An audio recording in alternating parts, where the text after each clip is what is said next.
আমরা আল্লাহ রাব্বুল আলামিনের বান্দা মুহাম্মদ রাসূলুল্লাহ সাল্লাল্লাহু আলাইহি ওয়াসাল্লামের উম্মত। তাহলে আমাদেরকে মহব্বত করতে হবে নবীজি মুহাম্মদুর রাসূলুল্লাহ সাল্লাল্লাহু আলাইহি ওয়াসাল্লামকে। বলি সুবহানাল্লাহ।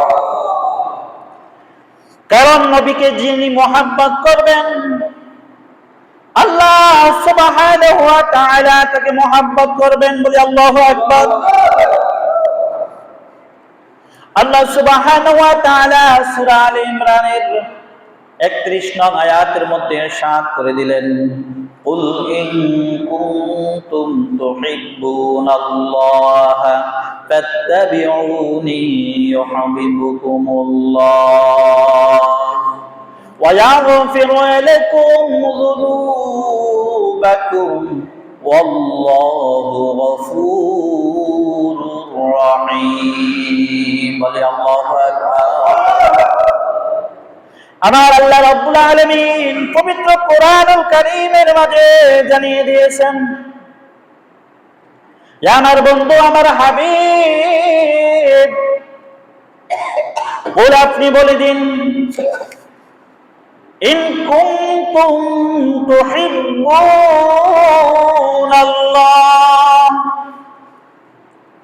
যদি তোমরা আল্লাহ রাব্বুল আলামিনকে ভালোবাসতে চাও, আল্লাহকে যদি তোমরা ভালোবাসতে চাও, আল্লাহকে যদি তোমরা ভালোবাসো, তাহলে ফাত্তাবিউনি, তোমরা আমি নবীর ইত্তেবা করো। বলি সুবহানাল্লাহ। আমরা আল্লাহর বান্দা, বলেন আমরা কি আল্লাহর সাথে ভালোবাসা স্থাপন করতে চাই না শত্রুতা স্থাপন করতে চাই?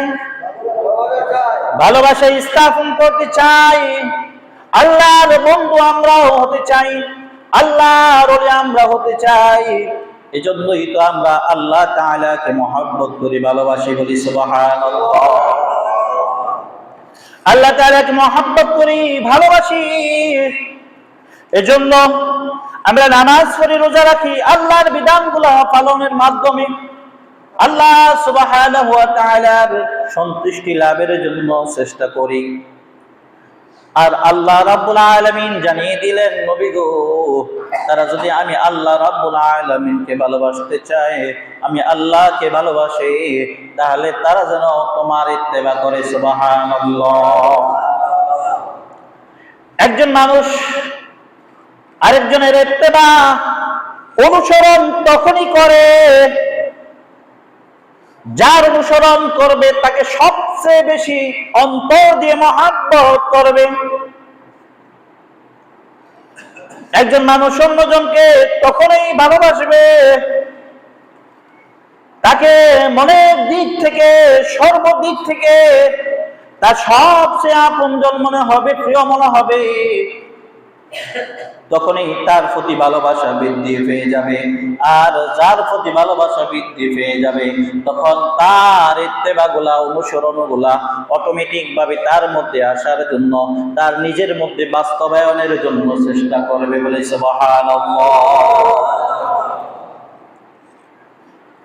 তাহলে নবীর ইত্তেবা করতে হলে নবীর ভালোবাসার প্রয়োজন আছে।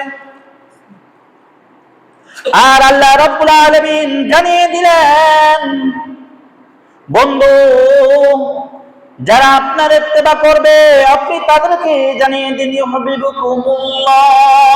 বলি আল্লাহু আকবার।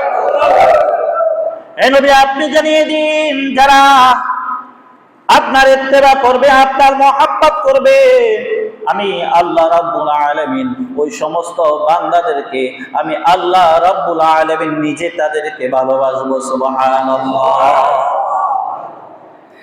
আমরা যদি নবীকে মহব্বত করি, নবীর ইত্তেবা করি, নবীর অনুসরণ করি, তাহলে আল্লাহ রাব্বুল আলামিন জানিয়ে দিলেন যে আল্লাহই এই সমস্ত মানুষদেরকে ভালোবাসবেন, এই সমস্ত বান্দাদেরকে আল্লাহ রাব্বুল আলামিন নিজেই ভালোবাসবেন। বলি সুবহানাল্লাহ। এবার ভালোবাসার বহিঃপ্রকাশ আল্লাহ সুবহানাহু ওয়া তাআলা জানিয়ে দিয়েছেন, ওয়া ইয়াগফির লাকুম যুনুবাকুম। আল্লাহ যাদেরকে ভালোবাসবে তাদের আমলনামায় গুনাহ থাকবে। এটা কেমন কথা? এটা মানায় না। এজন্য আল্লাহ সুবহানাহু ওয়া তাআলা জানিয়ে দিলেন, ওয়া ইয়াগফিরু লাকুম যুনুবাকুম, আমি আল্লাহ রাব্বুল আলামিন তাদেরকে তো ভালোবাসবই, এর উদাহরণ হলো আমি আল্লাহ রাব্বুল আলামিন তাদের গুনাহগুলোকে ক্ষমা করে দিব। সুবহানাল্লাহ। একজন মানুষ সে ভুল করে হোক, ইচ্ছায় হোক, অনিচ্ছায় হোক, শয়তানের ধোঁকায় পড়ে হোক, জীবনে একবার গুনাহ করে এরপরে কি আর গুনাহ করে না? করার সম্ভাবনা থাকে। একজন মানুষ সে জীবনে একবারই নিষ্পাপ হয়ে যায়, এরপরে গুনাহ করার সম্ভাবনা থাকে না, এরকম বলার কোনো অপেক্ষা থাকে না, বরং তার মধ্য থেকে তার থেকে যে কোনো ভাবেই গুনাহ সংঘটিত হয়েও যেতে পারে।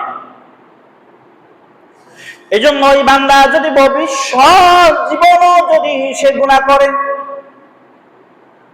আর আল্লাহ সুবহানাহু ওয়া তাআলার দরবারে ওই বান্দা যদি ক্ষমা চায়, আল্লাহ বলেন ওয়াল্লাহু গফুরুর রহিম। ওই বান্দা ভবিষ্যতেও যদি কোনো ভুলবশত অন্যায়বশত গুনাহ করে ফেলে, আমি আল্লাহর কাছে ক্ষমা চাই, আমি আল্লাহকে ক্ষমাশীল এবং দয়ালু হিসেবে পাবে। সুবহানাল্লাহ। তাহলে সূরা আলে ইমরানের 31 নম্বর আয়াত থেকে আমরা এটা জানলাম, আমরা তো আল্লাহর বান্দা, আল্লাহ রাব্বুল আলামিন আমাদেরকে সৃষ্টি করলেন, আল্লাহর এজন্য আমরা আল্লাহকে মহব্বত করতে চাই, আল্লাহকে মহব্বত করি, ভালোবাসি। আর আল্লাহ জানিয়ে দিলেন, বান্দা ইয়া হাবিব আপনি জানিয়ে দিন, বান্দারা, আমার বান্দারা যদি আমি আল্লাহকে ভালোবাসি, আমি আল্লাহকে ভালোবাসতে চাই, তারা যেন নবী গো আপনার ইত্তেবা করে। বলি সুবহানাল্লাহ। তাহলে আমি আল্লাহ রাব্বুল আলামিন তাদেরকে ভালোবাসবো, তাদের গুনাহগুলো ক্ষমা করে দিব, এবং ভবিষ্যৎ জীবনও সে যদি কোনো গুনাহ করে আমি আল্লাহর কাছে ক্ষমা চাই, আমি আল্লাহ রাব্বুল আলামিনকে সে ক্ষমাশীল এবং দয়াশীল হিসেবে পাবে। বলি সুবহানাল্লাহ।